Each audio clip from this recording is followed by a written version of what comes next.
Good morning and welcome to Coffee Talk Podcast. This is your host, Martgan. Today we have a very special guest, Dr. Seth Dukes. Dr. Dukes is a faculty at Loma Linda University and the medical director for AMR. Thank you for coming in and talking with us today. Thanks for having me, Ann. It's a pleasure. So what else are you doing or a part of? I've seen you working in different areas of our system. Let's see. Besides Loma Linda, I also work part-time at Riverside University in their emergency department. And then along with working with AMR, I've also had the pleasure to work with City of Riverside Fire Department, Morongo Fire Department, Saboba Fire Department, and then, of course, working with ISMA on their MAC and RIMSA on their PMAC. Wow, that's awesome. So you work in multiple capacities and in different areas. So you're definitely a good person to talk to about our system and what we're trying to do. With working in so many different areas, I'm sure you've seen kind of across the board, we've looked at working at cardiac arrest and this new emphasis on cardiac arrest. They're saying, high quality CPR is the name of the game. And they're even going back and doing training with us. Why do you think it's important for us to refocus on that? I'm sure as a physician in the ED, you see a lot of cardiac arrest patients come in all the time. This is truly an EMS disease or process or even problem, if you will, and right in the name, out-of-hospital cardiac arrest. So I'd love nothing more than to see that our pre-hospital management of cardiac arrest to be superior than hospital management. I have friends across the country who I was at a teaching conference, and she was talking about how, as she was talking how it's sad in her ER, how her patients get better care of their cardiac arrest in the pre-hospital system than they do in the ER because they don't even have end-tidal in their ER. And she was like, it's crazy. We're trying to fix all that. And so I'd really love our system to be at that high functioning of a level that our best CPR is in the pre-hospital. And I think we can get there. It's just going to take time. So really paying attention to the data and what all the studies are showing us how to perform the best resuscitation that we can of these patients. That's awesome. Thank you. So what are some of the things that you're looking at more specifically with what we can do? As medics, we're always trying to figure out what can I do physically to make patient outcomes better. What are some of the things you think we can do? Resuscitation, specifically CPR, it's all about getting that heart restarted. And what it really boils down to in the end is kind of the gasoline that runs the muscle of the heart, if you will, and that's called ATP. And this is the energy source that gets the heart going. And what happens in cardiac arrest is, the heart stops beating, it stops getting that blood flow through the coronary arteries to the heart muscle, and then all of a sudden the heart muscle starts burning through its reserves of its ATP. And then it loses the phosphate bond, it goes down to ADP and so on. And it's all about trying to build up that ATP again to get the heart restarted. And the best way that we have learned thus far in the data to do this is good coronary perfusion. So that's where the good high-quality CPR gets in. And so the heart itself gets perfused during diastole or during the relaxation phase, not the actual compression, but the upstroke of the CPR. Right. And so that's where, we get into, you need good compression to get volume out of the heart, but you need a good upcoil relaxation to let the heart fill, but also during that filling process is when blood flows through the coronary arteries to the heart muscle itself. And it's all about coronary perfusion pressure that gets to the heart muscle, that delivers the oxygen needed so that the heart can rebuild its ATP stores so that hopefully the heart can restart again. And I know it's several moving pieces, but that's where this need for high quality CPR comes in.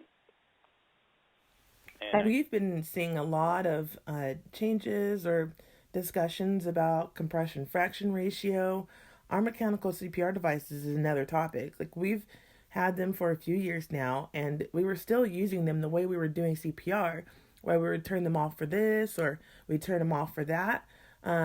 So even with that, we're hearing, hey, keep it going, don't turn it off, because we decreased that perfusion that you were talking about.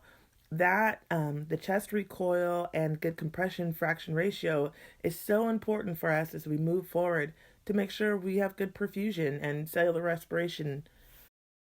Right. So, and that's the whole thing about the one. I mean, when we're doing compressions, we should never be stopping compressions. Almost to the point where it's nice when you can have the see-through monitors to look at rhythms. I know we got to stop every now and then so we can check for a pulse check, but that stop should just be a matter of a seconds. I mean, the shorter the better. If you can get it done in 3-4 seconds, perfect, and then get right back on there. Right. And again, because what we have found with the data when you're looking at pressures within the coronary arteries from swine models that have been done is it only takes somewhere in between 5 to 10 seconds of stop time from your compressions, and you lose all that coronary perfusion pressure that you had gained in those 2 minutes of compressions. Wow. It takes a while to ramp up that pressure. So it's kind of it's a slope, if you will, if you look at the graph. It's not a sudden, as soon as you start, it's not like the pressure shoots way up. Right. It takes time to build that pressure, and after those 2 minutes, you finally start getting there. You're building this pressure, and then if you stop for 10 seconds, you lose everything that you just worked for the last 10 minutes. Wow. So that's why it's so vital. Should it be a 2-minute pulse check? Should it be a 5-minute pulse check? And in my opinion, you try to go as long as you can, and you use your other resources around it. If you have see-through CPR and that you can see that there's some kind of rhythm developing, and you see that the end tidal has a significant jump that may clue you in that there's some kind of perfusion going on, and then it'll be like, okay, maybe we should take a look, and everybody be on the same page. It'll be like, you're going to check the groin, you're going to check, the carotid. You stop it for as short as possible, a few seconds. Everybody looks at each other. Is there a pulse? No? Okay, turn it right back on. Or if there's a pulse, great, stop, and then it's all about the continuing the resuscitation so you don't lose the ROS that you have gained. And so, for those of us that actually get ROSC in the pre-hospital setting, what are some of the key things that we can do when we get ROSC that are like pivotal in that overall outcome for the patient?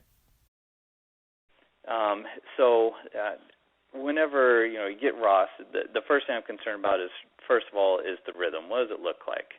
Do I have a nice narrow rhythm? Do I have a wide complex rhythm? And that kind of cues me on a few things. So if I have a nice narrow rhythm and it's a good rate, let's say I'm 70, 80, even 100, 120, I can live with all that. I'm saying, okay, good. Next, what's the blood pressure? And so if they're a little hypotensive, then you're worried that they're going to rearrest, and this is where we can get into our push dose epi and start getting that on board and start bringing that pressure up so we can keep them from rearresting.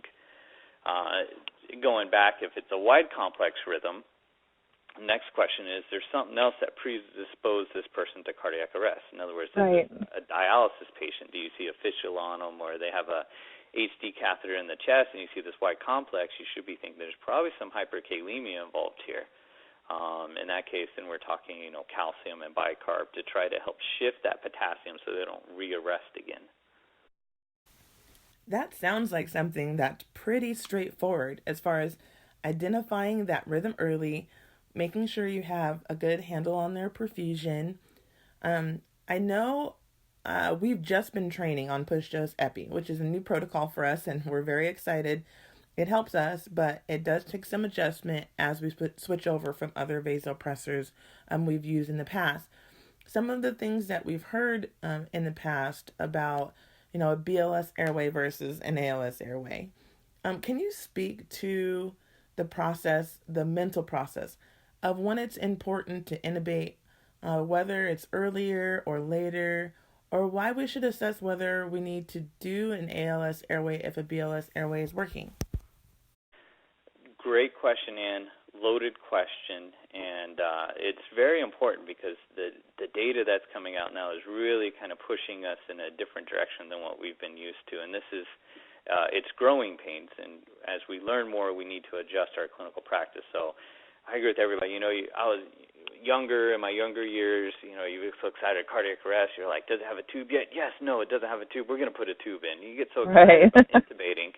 Yes. And because it's cool, right? We all think it's cool. Yeah, we get to do this thing, and we all had this assumption, yeah, I'm doing this thing, and it's also helping the patient. And then unfortunately we do these studies, and we're finding out, hold up a second.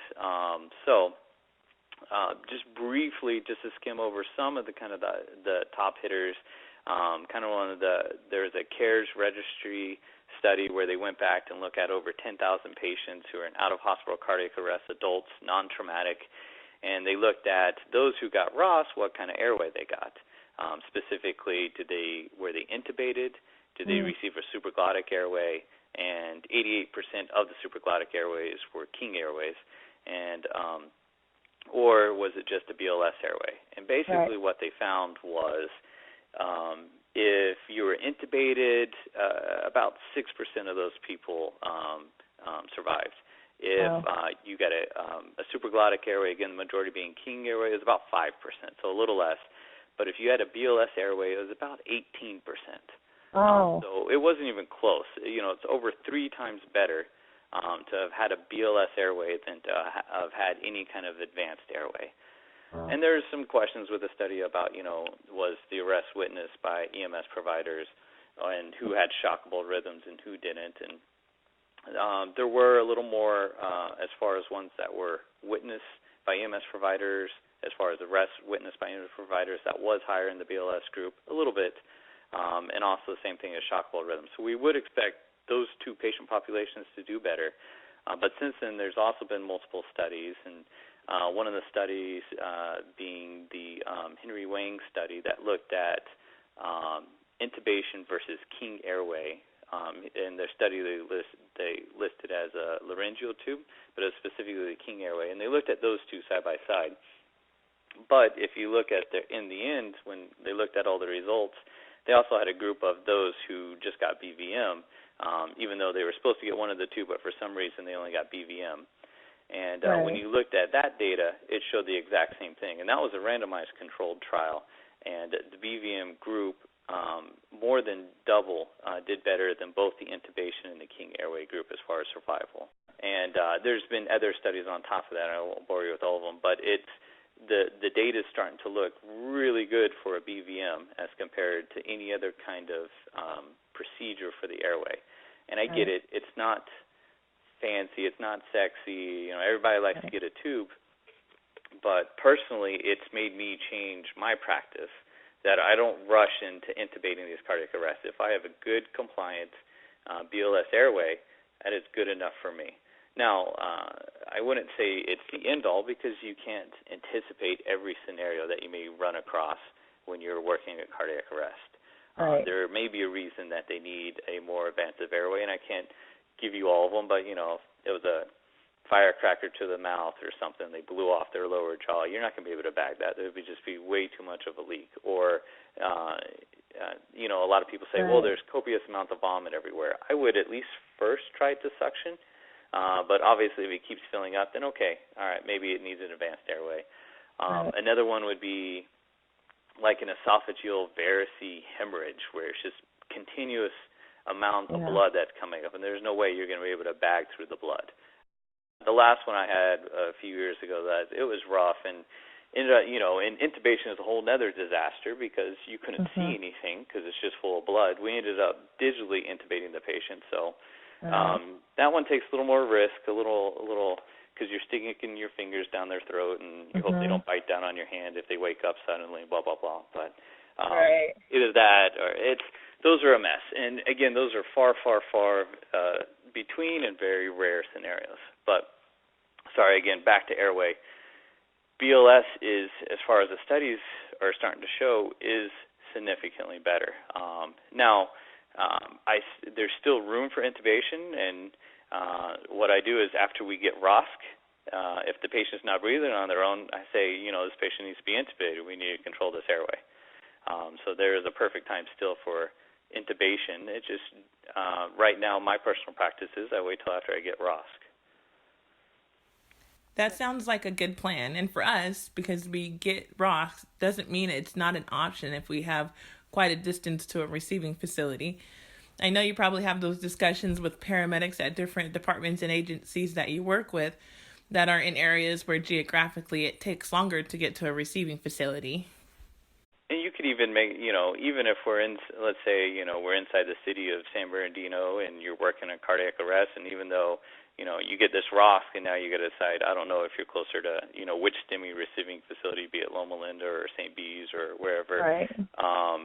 But even if, after you get ROSC, I still urge, don't just hurry up and pack up and go, because you need to stabilize that patient still. So, right. Don't be there forever. There's got to be a delicate balance, but get that blood pressure under control, get that airway under control. If you feel that BVM is working great, then that's fine. But, if you've got everything under control and you feel you can get the intubation in a reasonable amount of time, I'm okay with that too. Right. But the studies have shown during the act of CPR, the BVM group just does significantly better at this time. That's awesome. Thank you so much for calling in and talking with us about CPR and a larger focus on high quality CPR. I think it's really important that we continue to focus on that moving forward. And I've always loved being able to give someone back to their family. It's only happened a couple of times where I've actually been able to meet patients that we were able to save. And it's always a good feeling to know that we gave our patient their best chance. So all the stars have to align, right, for that to happen. But if I came in contact with that patient and the way that I did, and I did what not made me feel best, but what was best for the patient based on what the current studies are saying, what the data is showing, what our policies and protocols are, and that paired with the training and my experience, bringing something to that patient that gave them their best chance to get back to their family as close to the way they were before it happened. That's always been my goal. So before we go, if someone wanted to learn more about what you talk about in your lectures, is there a place they can check in on you? Sure. And I was going to say, Ann, you hit it perfectly. I mean, when we talk about changing things, we're all doing this based off the data because we're trying to do the best thing for our patients. And luckily, we have great researchers throughout this country and other countries that are doing these studies trying to figure out what is the best thing for our patients. And so I appreciate that perspective. We're trying to save as many of our patients as we can, and this is what's showing what works for them. And as far as people wanting to come hear some of these lectures and ask questions and see the studies on the big screen and go from there, I lecture pretty much monthly at different AMR regions. So I just lectured last week at Victorville, and awesome. I think next month, August, I'll be at Redlands in August. And so I think the easiest way, if you're interested, you can reach out to the CES specialists of the different divisions and see when they're what they're called their mega CE days. And I'll be lecturing at those. So right now, currently, I am doing airway management and out-of-hospital cardiac arrest. It's about an hour lecture where we go through all, the different devices and the data and kind of let everybody see it, what's out there. And then the next round, I don't know when I'll start the next lecture series, but the next one's going to be on the science of CPR, which will be very similar to the lecture that I gave at CFED with the Resuscitation Academy. Awesome. Where, less airway and more actual compressions and medications and all that. Well, that sounds awesome. I'm looking forward to hearing more about that too. And I'll be sure to check in with the CES specialist at AMR. Maybe I can get on that roster. Thanks so much for coming by and sharing with us your knowledge on high quality CPR. And we hope to hear from you in the future. I hope you come back again. It sounds like you have some more things to talk about. So much, Ann. Appreciate it. Bye.